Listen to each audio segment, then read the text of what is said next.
नमस्कार। हमारी आज की वीडियो का विषय है संस्कृत अनुवाद। मैं डॉक्टर सलील कुमार, एसोसिएट प्रोफेसर, आपका केआरएम डीएवी कॉलेज नकोदर की ऑनलाइन डीएवी डिजिटल पाठशाला में स्वागत करता हूं। संस्कृत अनुवाद +1 आर्ट्स पंजाब शिक्षा बोर्ड मोहाली के पाठ्यक्रम में निर्धारित पुस्तक संस्कृत सौरभम के अनुसार हम यहाँ पर आज कत, कतवतु, तुमन, निजंत, तव्यत, अनियर, क्षत्रि, सानच, कत्वा और लेप प्रत्ययों से अभिप्राय करेंगे एवं कुछ धातुओं के साथ इन प्रत्ययों का प्रयोग करेंगे। तत्पश्चात पाठ्यक्रम से संबंधित संस्कृत अनुवाद से संबंधित 12 से 16 पाठ करेंगे। अब सबसे पहले हम आते हैं कत प्रत्यय। किसी धातु में कत प्रत्यय लगाने पर धातु में तय पुल्लिंग के रूप में लग जाता है, यानी धातु में हम तय लगा देते हैं तो ये पुल्लिंग के रूप में लग जाता है और पुल्लिंग, नपुंसकलिंग और स्त्रीलिंग के सभी नियम चलते हैं। कत प्रत्यय शब्दों की रूपावली तीनों लिंगों में देव पुल्लिंग, फल नपुंसकलिंग और लता स्त्रीलिंग के समान चलती है, यानी पुल्लिंग रूप इसके देव के समान, नपुंसकलिंग फल के समान तथा स्त्रीलिंग रूप लता के समान चलते हैं। जैसे कि भू में हम यदि कत प्रत्यय लगाते हैं बनेगा भूतय, नपुंसकलिंग में बनेगा भूतम और स्त्रीलिंग में बनेगा भूता। यानी कि भूतय को हम ये देव की तरह चलाएंगे, भूतम ये फल की तरह व भूता ये लता की तरह हम चलाएंगे। अब है ध्यान देने वाली बात है कि कत भूतकालिक प्रत्यय है। इसका प्रयोग प्राय कर्म वाच्य में होता है, यथा उसके द्वारा पुस्तक पढ़ी गई, यानी कि तेन पुस्तकम पठितम।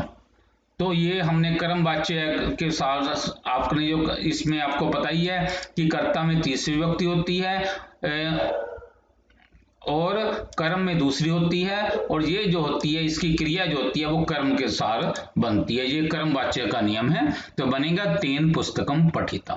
तत्पश्चात कत आपको भूतकालिक प्रत्यय है। कभी कभी सामान्य भूतकालिक क्रिया अर्थात कर्तृवाच्य में भी इसका प्रयोग देखने को मिल जाता है, जैसे बह गया, सा गत है, यानी कि ऐसे भी हम इसका प्रयोग कर सकते हैं।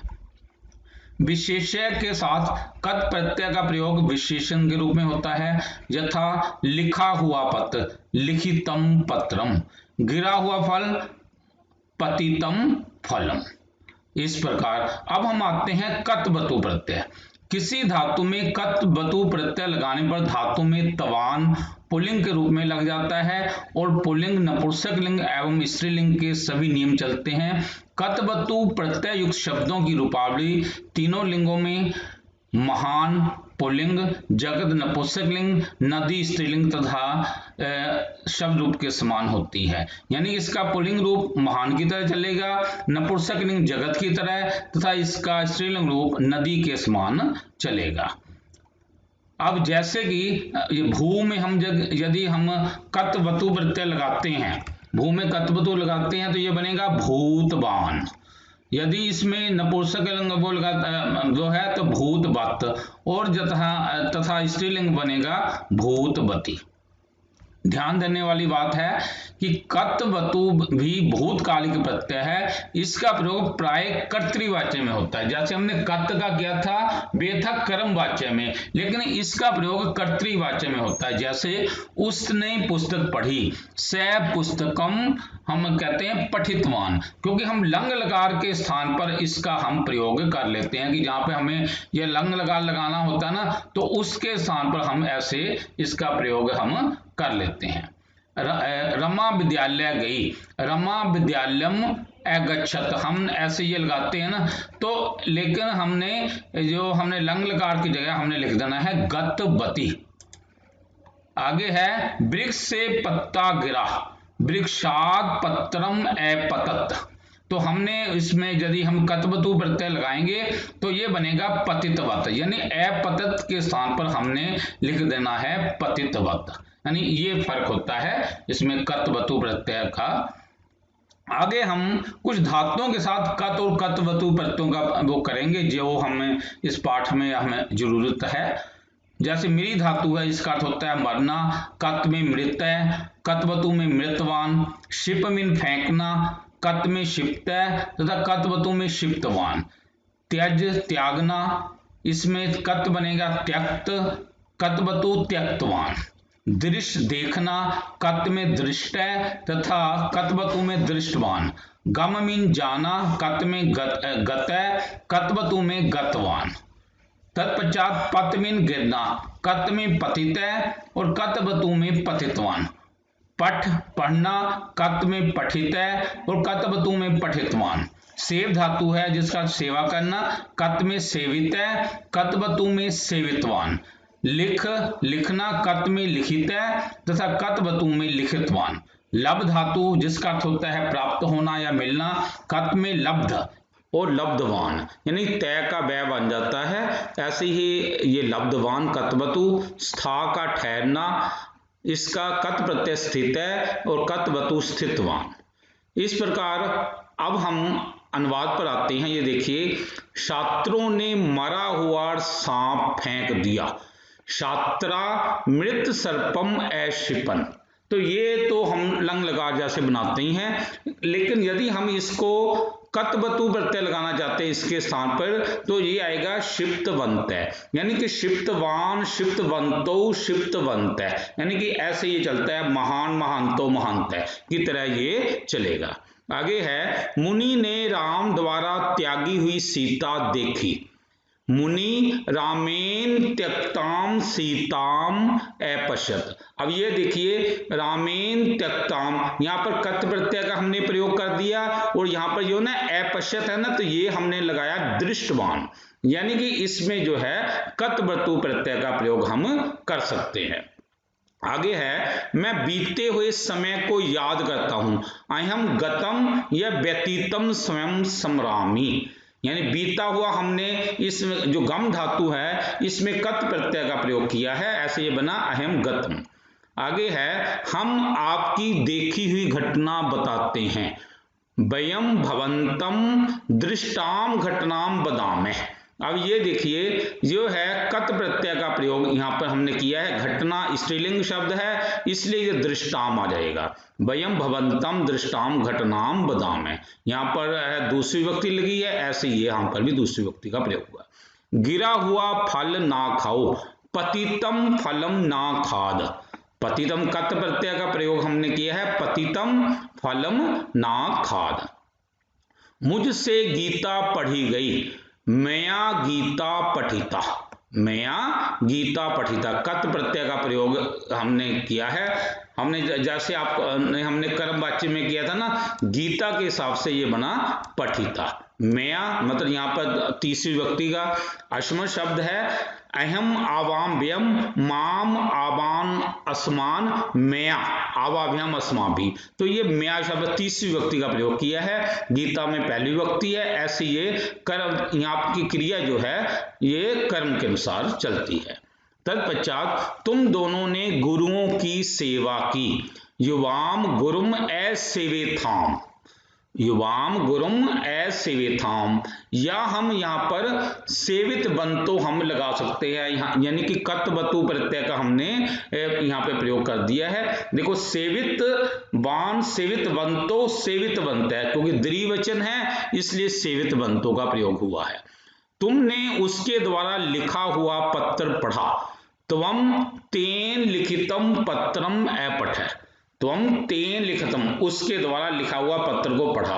अब यहाँ पर ये देखो, लंग लकार है, अपठः है, लेकिन हम यहाँ पर जो है कतवतु प्रत्यय का प्रयोग कर सकते हैं, पठितवान हम इसके स्थान पर हम लिख सकते हैं। वे दोनों गांव गए, तौ ग्रामम अगच्छताम, या गतवंतौ, गतवान गतवंतौ गतवंत, द्विवचन का प्रयोग यहाँ पर हुआ है। उसे कालिदास के द्वारा लिखी हुई पुस्तक मिली, सा कालिदासेन लिखितम पुस्तकम अलभत, या लब्धवान। अब यहाँ पर देखो लंग लकार है, तो हमने यहाँ पर जो है जो कतवती प्रत्यय का प्रयोग कर दिया है, लब्धवान, स कालिदासेन लिखितम पुस्तकम अलभत। मैंने कालिदास के द्वारा लिखा हुआ नाटक पढ़ा, अहम कालिदासेन लिखितम नाटकम अपठम, या हमने अपठम की जगह पर हमने पठितवान का हमने प्रयोग किया है। हम धर्मशाला में ठहरे, वयम निशायाम, हम रात को धर्मशाला में ठहरे, रात की संस्कृति है निशा, सातवीं व्यक्ति का प्रयोग हुआ है। वयम निशायाम धर्मशालायाम अतिष्ठाम, या स्थितवंत है, यानी ये देखो स्थितवान, स्थितवंतो, स्थितवंत बहुवचन का प्रयोग है। तो हमने ये जो है यहाँ पर ये पाठ समाप्त कर लिया है, यानी कि हम लंग लकार का ही प्रयोग कर सकते हैं यदि लंग लकार के स्थान पर हमने कत वतु का प्रयोग हम यहाँ पे किया है। आगे हम आते हैं तुमन प्रत्यय का प्रयोग। किसी धातु में तुमन प्रत्यय लगाने पर धातु में तुम लग जाता है और यह पुल्लिंग, नपुंसक लिंग एवं स्त्रीलिंग में एक ही समान होता है। भूपरस्तुमन भवितुम, पुल्लिंग में भी यही रहेगा, नपुंसक में भी ये भवितुम ही रहेगा और स्त्रीलिंग में भी भवितुम ही रहेगा। और जो ध्यान देने वाली बात है कि किसी वाक्य में के लिए के अर्थ में तुमन प्रत्यय का प्रयोग होता है, यथा वह पढ़ने के लिए स्कूल जाता है, स पठितुम विद्यालयम गच्छति, वह पढ़ने के लिए स्कूल से पठितुम विद्यालयम गच्छति। यदि हम यहाँ पे तुमन प्रत्यय का प्रयोग नहीं करेंगे तो हमें बनाना पड़ेगा स पठनाय विद्यालयम गच्छति, पठ में न लगा के पठनाय, फिर ऐसे हम बना सकते हैं। आगे है, यदि किसी वाक्य में दो या दो से अधिक क्रियाएं हों तो अंतिम क्रिया को छोड़कर सभी क्रियाओं में तुमन प्रत्यय का प्रयोग होता है। जैसे मैं पढ़ना, लिखना और खेलना चाहता हूं। अब यहाँ पर देखो पढ़ना, लिखना और खेलना और चाहना, ये चार क्रियाएं होगी, तो इसमें तो हम देखो अहम इच्छामी हम ऐसे कर देते हैं, बाकी सभी में तुमन प्रत्यय का प्रयोग लगा दो, पठितुम, लेखितुम और क्रीडितुम, इस प्रकार हमने ये कर लिया है। अब है जो कुछ धातु में हम तुमन प्रत्यय का प्रयोग करेंगे जो कि इस पाठ में के लिए जरूरी है, जैसे क्री धातु कर्तुम, पा धातु पातुम, खाद धातु खादितुम, रक्ष धातु रक्षितुम, कथ धातु कथितुम, दृश्य धातु द्रष्टुम। तो अब हम आते हैं इस पाठ में एक निजंत प्रत्यय का भी प्रयोग है, तो पहले हम निजंत प्रत्यय समझते हैं। किसी धातु में निच प्रत्यय लगाने पर धातु में अय लग जाता है, यथा क्री से कार्यति, यानी क्री धातु है, इसमें अय ऐसे मतलब ये जैसे क्रोती सामान्य वाक्य हम बनाते हैं ना, तो इसमें निजंत में कार्यति बनता है। ऐसे पठ से पाठती, लिख से लिखती, दृश्य से दर्शती आदि, यानी कि इसका अर्थ ही बदल जाता है। जैसे क्रोती करता है ये होता है कार्यति मीन करवाता है, पठती पढ़ता है ये है पाठती पढ़ाता है, लिखती लिखता है, लेखती लिखवाता है, पश्यति दृश्य का अर्थ होता है पश्यति मीन देखता है, और दर्शति मीन वह उसको दिखलाता है। ध्यान देने वाली बात है, निजंत प्रत्यय लगाने पर वह धातु प्रेरणार्थक धातु बन जाती है। प्रेरणार्थक धातु उसे कहती हैं जहां कर्ता स्वयं काम न करके किसी दूसरे से कार्य करवाता है, जैसे पढ़ना से पढ़वाना, लिखना लिखवाना, जाना और भेजना, करना करवाना, मतलब जो है कि वो उससे मतलब पढ़ाई करवा रहा है, लिखवा रहा है और उसको भेज रहा है या कोई कार्य करवा रहा है। प्रेरणार्थक धातुओं के साथ मूल धातु के कर्ता में पहली विभक्ति भी लगा सकते हैं और तीसरी विभक्ति का भी हम प्रयोग कर सकते हैं, और कर्म में तो दूसरी विभक्ति होती ही है और क्रिया जो होती है वो कर्ता के अनुसार होती है। जैसे छात्र पढ़ते हैं और गुरु द्वारा उन्हें पढ़ाया जा रहा है, क्या बनेगा देखो छात्रा पठंती, फिर है गुरुना चैतान पाठती, और गुरु द्वारा यहाँ पर गुरु में हमने तीसरी विभक्ति का प्रयोग कर दिया है, तान पाठती, छात्र पढ़ते हैं और गुरु द्वारा उन्हें पढ़ाया जा रहा है। यहाँ पर पहली का भी हम वैसे प्रयोग कर सकते हैं। वे सब जल पी रहे हैं और मेरे द्वारा उन सबको जल पिलाया जा रहा है। ते जलन पिबंती मैं तान जलम पायामी, देखो वे सब पी रहे, जल पी रहे और मेरे द्वारा, यहाँ अश्व शब्द तीसरी का प्रयोग हमने किया है, तान जलम पायामी। गुरु बच्चों को चित्र दिखाता है, गुरु बालान चित्रम दर्शयति, गुरु बालान चित्रम दर्शयति। तो यहाँ पर हमने देखो पहली विभक्ति का प्रयोग किया है। तो यहाँ पे जैसे है ना कि हम तीसरी का भी वैसे प्रयोग कर सकते हैं, तो ये आपकी इच्छा पर निर्भर करता है। अब हम कुछ धातुओं के साथ निजंत प्रत्यय भी लगाएंगे। ये देखो, जैसे पठ से हम सामान्य रूप में बनता है पठती, इसमें बनता है पाठयति। दृश्य देखना, पश्यति, इसमें बनता है दर्शयति। गम मीन जाना, गच्छति गम्यति। ये देखो, वो पाठयति मीन पढ़ाता है, दर्शयति माने यानी कि वो उसको दिखलाता है, गम्यति मीन भेजता है। पा मीन पीना, पायति माने पिलाता है। चल मीन ये देखो ना, चलती चलता है, चालती मीन चलाता है। पत मीन पत होता है गिरना, इसका बनता है पतति गिरता है, पातति माने गिराता है। तो इस प्रकार ये इसका प्रयोग होता है। तो अब हम अनुवाद करेंगे। हम दोनों काम करना चाहते हैं। अब यहाँ पर देखो, काम करना चाहते हैं, दो क्रियाएं आ गई, तो इसका मतलब यहाँ पर हम तुमन का प्रयोग करेंगे। आवाम कार्यम कर्तुम इच्छावः, हम दोनों आवाम कार्यम कर्तुम इच्छावः। शेर पानी पीने के लिए नदी पर गया। अब केले के अर्थ में तुमन का प्रयोग। सिंह जलम पातुम नदीम अगच्छत, सिंह जलम पातुम नदीम अगच्छत। मेरा भाई खाना खाने के लिए घर आएगा। मम सहोदर भोजनम खादितुम गृहम आगमिष्यति। यहाँ पर देखो ना, खाने के लिए खादितुम आएगा, आगमिष्यति। मेरी रक्षा करने में कौन समर्थ है? मम माम रक्षितुम, यहाँ पर देखो ना, रक्षा करना, तो ये रक्षितुम, माम रक्षितुम कै समर्थ है अस्ति। तुम क्या कहना चाहते हो? तुम किम कथितुम इच्छसि। हम प्रदर्शनी देखने के लिए गए। वयम प्रदर्शनीम दर्शनाय अगच्छामः, वयम प्रदर्शनीम दर्शनाय, यहाँ पर हम द्रष्टुम भी हम लिख सकते हैं। आगे है, गुरु बच्चों को पढ़ाता है। अब ये निजंत प्रत्यय का प्रयोग आ गया। गुरु शिशुन या बालकान पाठयति। माता ने मुझको चांद दिखाया। माता माम चंद्रम अदर्शत, यानी यहां पर हमने लंग लकार का प्रयोग किया है। आगे है, राम तुमको गांव भेजता है। रामे त्वाम ग्रामम गम्यति या प्रेक्ष्यति। देखो, जाते का हम गच्छति लिखते हैं, भेजता है गम्यति।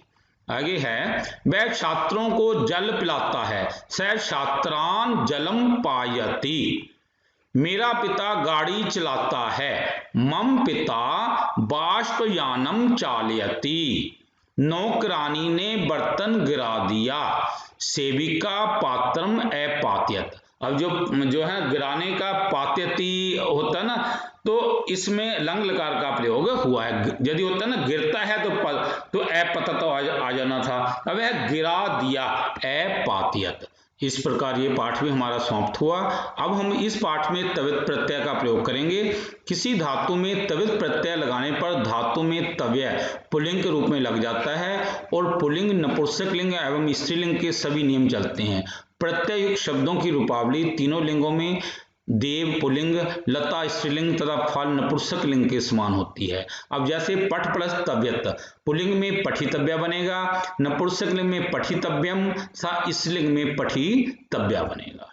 ध्यान देने वाली बात है कि किसी वाक्य में योग्य के अर्थ में और कर्म वाच्य की प्रेरणादायक क्रिया के अर्थ में तवित प्रत्यय का प्रयोग होता है।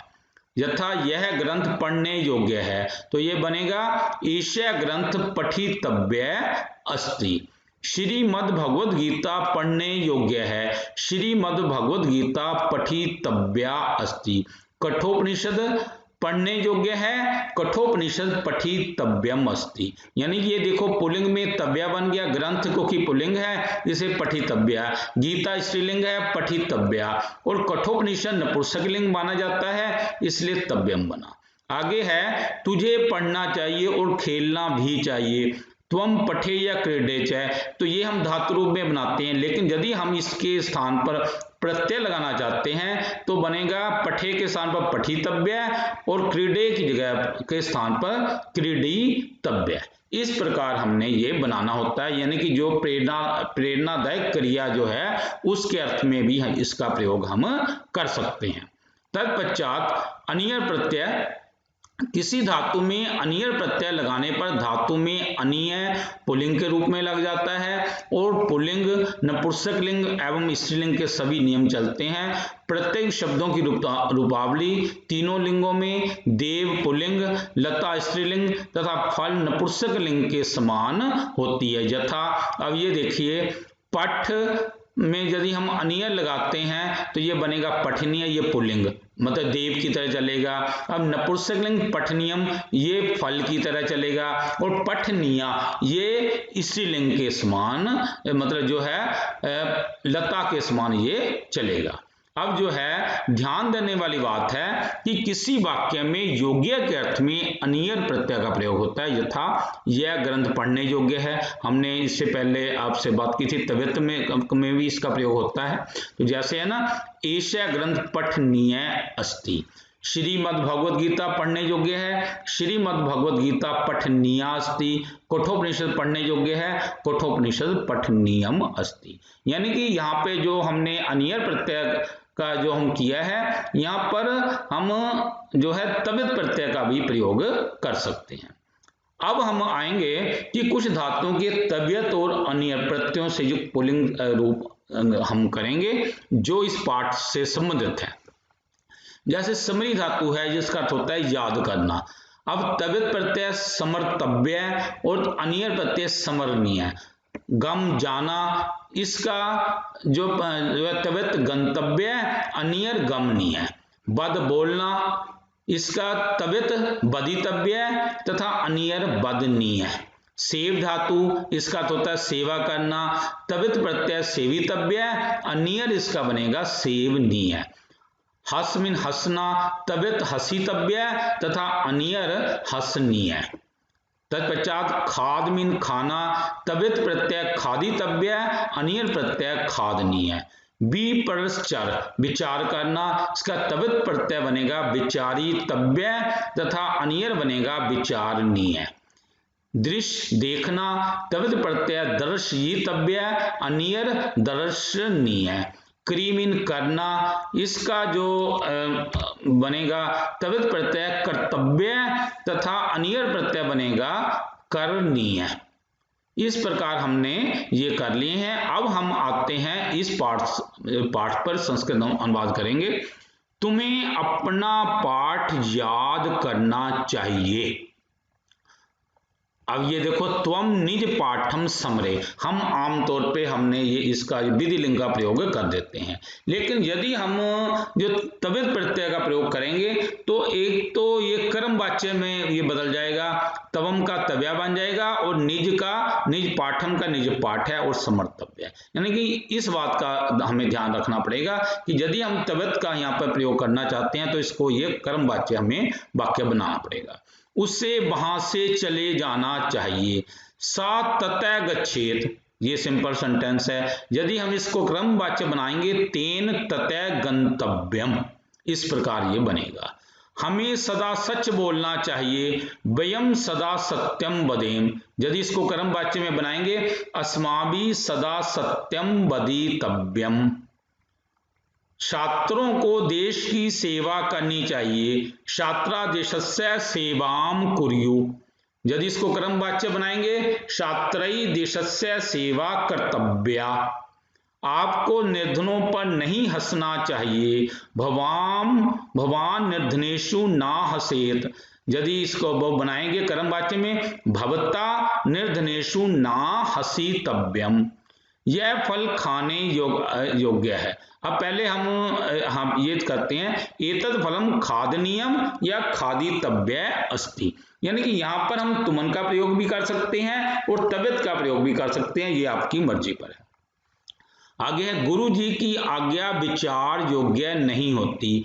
गुरु आज्ञा विचारणीय या विचारितव्या नास्ति। अब आज्ञा के कारण यहाँ पर स्त्रीलिंग हुआ है। ये दोनों पुस्तकें पढ़ने योग्य हैं। एते पुस्तकों की पुस्तक नपुंसक लिंग है ना, इसलिए एते पुस्तकें पठनीय या पठितव्य। दुष्ट दंड देने योग्य होता है। दुष्ट दंडनीय या दंडयितव्य अस्ति।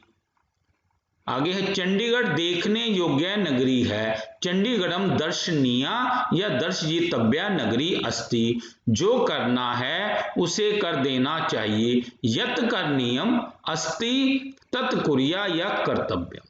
तो इस प्रकार हमने ये पाठ को हमने समाप्त कर लिया है। यानी इस पाठ में दो बातें आई हैं, जहां पर जैसे चाहिए वगैरह जो आया था, तो हमने यदि तो सिंपल एक तो तरीका है कि विधि लिंग का प्रयोग कर दो, यदि हमें यदि प्रत्यय लगाना है तो कर्मवाच्य का प्रयोग हमें कर देना है। और दूसरी बात आई थी कि जहां पर योग्य है कि वहां पर हमने जैसे फल खाने योग्य हमने क्या किया, अनियर प्रत्यय का प्रयोग किया है और तथा तव्यत प्रत्यय का ही प्रयोग किया है, तो ये आपकी मर्जी पर है।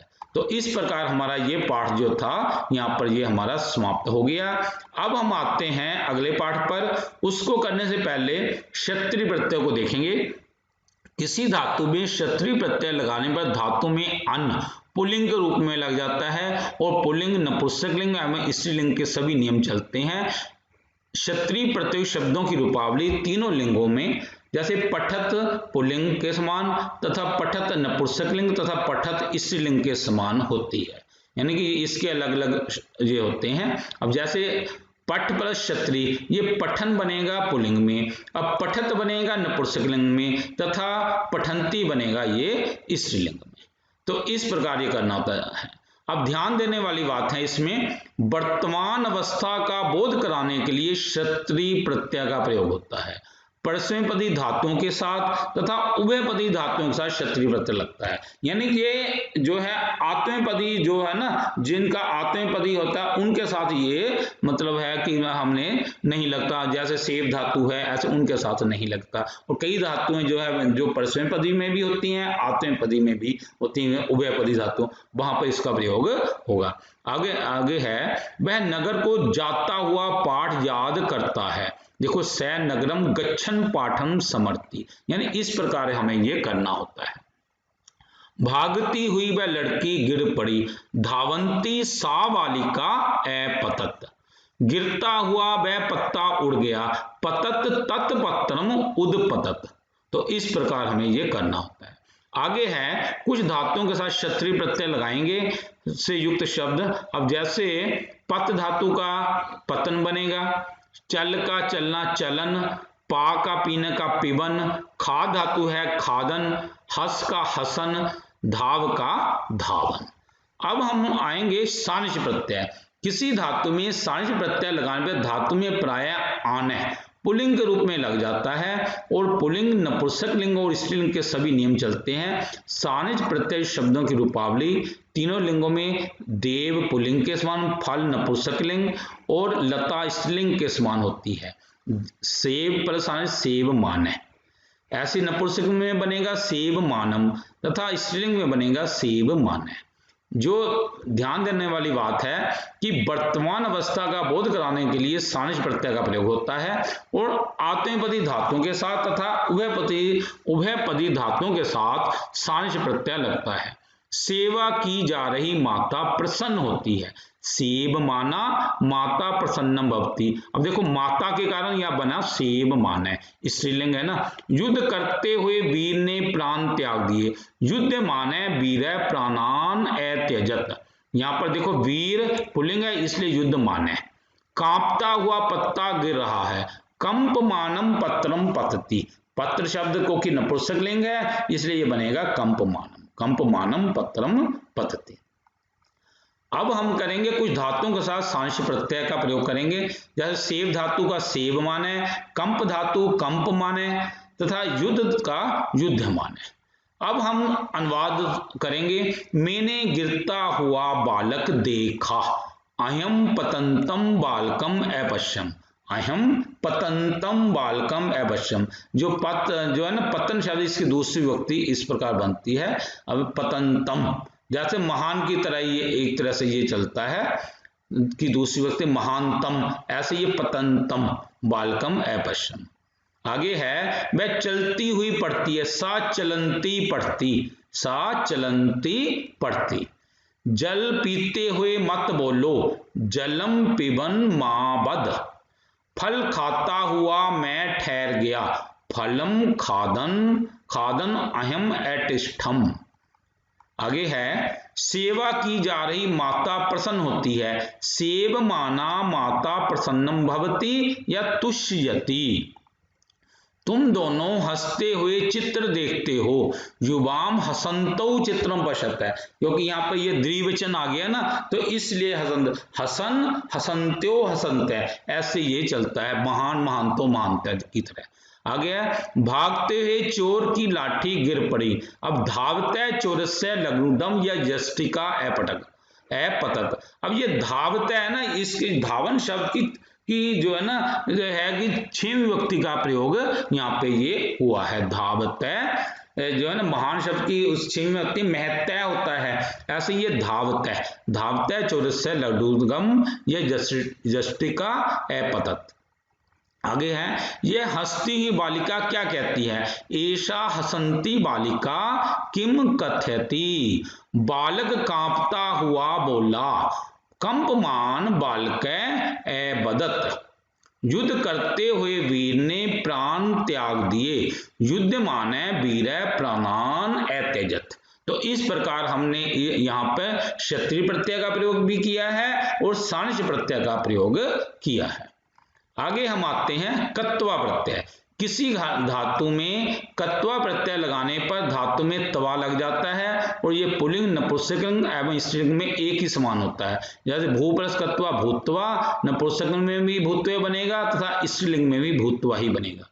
ध्यान देने वाली बात है, किसी वाक्य में कर्ता के लिए दो क्रियाओं का वर्णन हो तो पहली क्रिया को व्यक्त करने वाली धातु के साथ कत्वा प्रत्यय लगता है, अथवा किसी क्रिया के पीछे कर लगा हो, अर्थात पढ़कर, लिखकर, जाकर, इस प्रकार की क्रियाएं हो तो इन क्रियाओं से संबंधित धातुओं के साथ कत्वा प्रत्यय का प्रयोग होता है। यथा मैं खेलकर यहां से जाऊंगा। अब यहां पर कर लगा ना, खेलकर। अहम क्रीडित्वा इतः गमिष्यामि। वह स्नान करता है और इसके पश्चात भोजन करता है। अब हम आम सेंटेंस बनाते हैं, जैसे स्नानम करोति तथा भोजनम करोति। अब इसका हमने छोटा कर देना रूप, से स्नानम कृत्वा भोजनम करोति, तो इसका ऐसे ही बन जाता है ना, यहाँ पर कत्वा लगा देना तो यहाँ ये अर्थ सेम ही बन जाता है ना, वह स्नान करके भोजन करता है। तो इसको हमें ये बड़ा सेंटेंस है ना, इसको हमें इस प्रकार छोटा सेंटेंस बना सकते हैं। स्नानम करोति की जगह स्नानम करोति ततः, इसके स्थान पर हम जो है कि लिख सकते हैं स्नानम कृत्वा भोजनम करोति। तत्पश्चात कुछ धातुओं के साथ हम कत्वा प्रत्यय का प्रयोग करेंगे। जैसे जी का जित्वा, नम धातु है, इसका नमस्कार करने वाला ये नत्वा, पा धातु का पीतवा, चुर धातु का चोरयित्वा, पत धातु पतित्वा, शल धातु जिसका अर्थ होता है धुलना शालयित्वा, क्री का कृत्वा, घ्रा जिसका अर्थ होता है सूंघना घ्रात्वा। तत्पश्चात अब हम आते हैं ल्यप प्रत्यय पर। किसी धातु में ल्यप प्रत्यय लगाने पर धातु में यह लग जाता है और धातु के आगे अर्थ अनुसार उपसर्ग लगता है, मतलब कोई ना कोई हमें उपसर्ग लगाना पड़ता है। प्रत्यय युक्त ये धातु रूप पुल्लिंग, नपुंसकलिंग एवं स्त्रीलिंग में एक ही समान ही मतलब ये होता है। जैसे पठ में ल्यप लगाएंगे सनपठ्य, पुल्लिंग में भी यही बनेगा, नपुंसकलिंग में भी सनपठ्य बनेगा तथा स्त्रीलिंग में भी सनपठ्य ही बनेगा। ध्यान देने वाली बात है, किसी वाक्य में कर्ता के लिए दो क्रियाओं का जब वर्णन हो तो पहली क्रिया को व्यक्त करने वाली सा उपसर्ग धातु के साथ, यानी यहाँ पे रखना है, यानी कि वो धातु जो है सा उपसर्ग वाली होनी चाहिए। यदि उपसर्ग वाली धातु नहीं है फिर हम कत्वा प्रत्यय लगाते हैं। तो यदि उपसर्ग वाली धातु आ गई, यानी जैसे प्र है, आ है, ऐसे उस धातु के आगे कोई लगा हुआ है तो ल्यप प्रत्यय लगता है। अथवा किसी क्रिया के पीछे कर लगा हो, अर्थात अच्छी तरह पढ़कर, उड़कर, आकर, इस प्रकार की क्रियाएं हों तो इन क्रियाओं से संबंधित सा उपसर्ग धातुओं के साथ ल्यप प्रत्यय का प्रयोग होता है। अब जैसे है मैं विद्यालय आकर अच्छी तरह पढ़कर ही घर आता हूं। अहम विद्यालयम आगत्य सनपठ्य एवं गृहम आगच्छामि। अब यहाँ पे देखो ना, सनपठ्य और आगत्य ये ल्यप प्रत्यय का यहाँ पे प्रयोग हुआ है। आगे है पक्षी यहाँ आकर उड़कर चला गया। खग अत्र आगत्य उत्पत्त्या गच्छत, ये ल्यप प्रत्यय का प्रयोग यहाँ पे हुआ है। वह कपड़े धोता है, इसके पश्चात स्नान करता है। स वस्त्राणि प्रक्षालति ततः स्नानम करोति। तो यहाँ पर हमने ये देखो, इस सेंटेंस को छोटा बनाना है। स वस्त्राणि प्रक्षाल्य तथा हमने इसको ऐसे ये बना देना है। स वस्त्राणि प्रक्षाल्यति तथा स्नानम करोति, ये सेंटेंस था। स वस्त्राणि प्रक्षाल्य स्नानम करोति, वह वस्त्रों को धोता है, इसके पश्चात स्नान करता है। तो इसका ऐसे अर्थ सेम ही बनेगा, वह वस्त्रों को प्रक्षालन करके धोकर स्नान करता है। तो इस प्रकार हमने इसको ऐसे बना देना है। अब है कुछ धातुओं के साथ ल्यप प्रत्ययों का प्रयोग करेंगे। अब जैसे प्रप्रशल धोना प्रक्षाल्य, आप्लस गम आना आगम्य या आगत्य, आप्लस दा लेकर आना आदाय, बी प्लस जी जीतना विजित्य, प्र प्लस नम नमस्कार करना का बनेगा प्रनम्य। अब हम अनुवाद करेंगे। राजा शत्रु का देश जीत कर वापस लौट आया। राजा शत्रु देशम विजित्य या जित्वा प्रयाग गच्छत। तो यहाँ पर विजित्य, ये तो हमने ल्यप प्रत्यय लगा दिया, ये कत्वा प्रत्यय का भी प्रयोग हम कर सकते हैं। मैं पानी पीकर जाऊंगा, अहम जलम पीत्वा गमिष्यामि। चोर धन चुराकर भाग गया, चोर धनम चोरयित्वा अधावत। फल गिरकर नष्ट हो गए, फलानी पतित्वा अनश्यन। वह हाथ धोकर भोजन खाता है, स हस्तौ प्रक्षाल्य, हाथ धो है ना, हस्तौ प्रक्षाल्य भोजनम खादति। दवनक प्रणाम करके बोला, दवनक प्रणम्य या नत्वा अबदत। आगे है, वह आकर अपना पाठ पढ़ेगा, स आगत्य निजम पाठम पठिष्यति। उपकार करके भूल जाओ, उपकारम कृत्वा विस्मर। तुम पुस्तक लेकर यहां आओ, तुम पुस्तकम आदाय अत्र आगच्छ। तुम पुस्तक मतलब लेकर, आदाय यहाँ पर ल्यप प्रत्यय का प्रयोग है। आगे है, वे सब बालक फूल सूंघकर प्रसन्न होते हैं, ते बालिका पुष्पाणि घ्रात्वा सूंघ कर तुष्यंती या प्रसन्नम भवंती। इस प्रकार हमारा जो था पाठ्यक्रम में निर्धारित, हमने 12 से लेकर 16 तक के अभ्यास हमने यहाँ पर समाप्त कर लिए। अभ्यास है यानी पेपरों में कैसे आ सकते हैं, जैसे छात्रों ने मरा हुआ सांप फेंक दिया, मुझसे गीता पढ़ी गई, शेर पानी पीने के लिए नदी पर गया, गुरु बच्चों को पढ़ाता है, हमें सदा सच बोलना चाहिए, चंडीगढ़ देखने योग्य नगरी है, वे सब बालक फूल सूंघकर प्रसन्न होते हैं, वह हाथ धोकर भोजन खाता है। तो इस प्रकार हमने पेपरों में आ सकते हैं कि कोई 4 वाक्यों को हम ऐसे बना सकते हैं, इनमें से करने होते हैं। आगे है इति शुभम। प्रिय साथियों, यदि आपको ये वीडियो पसंद आया हो तो कृपया लाइक कमेंट और शेयर अवश्य करें। यदि आपका कोई सुझाव हो तो कृपया हमारे व्हाट्सएप नंबर 9417347739 पर सुझाव लिखिए। कृपया हमारे चैनल सलिल कुमार राजपूत को सब्सक्राइब भी करें। धन्यवाद।